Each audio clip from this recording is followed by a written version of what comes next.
Hello દોસ્તો, બિહારના પટના શહેરમાં ફ્લાયઓવરના નીચે આ પ્રકારના રમવા માટેના કોર્ટ બનાવવામાં આવ્યા છે કે જ્યાં યુવાનો બેડમિન્ટન અને બીજી રમતો રમી શકે. આ બહુ જ સારો કન્સેપ્ટ છે.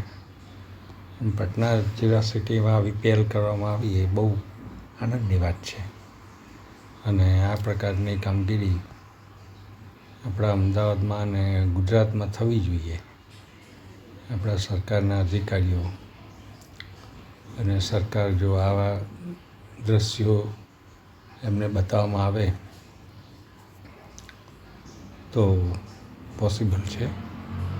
તો આ બહુ સારો અભિગમ છે બિહારની સરકારનો કે ઓવરબ્રિજની નીચે આ પ્રકારના કોર્ટ રમવા માટેના બનાવવામાં આવ્યા છે.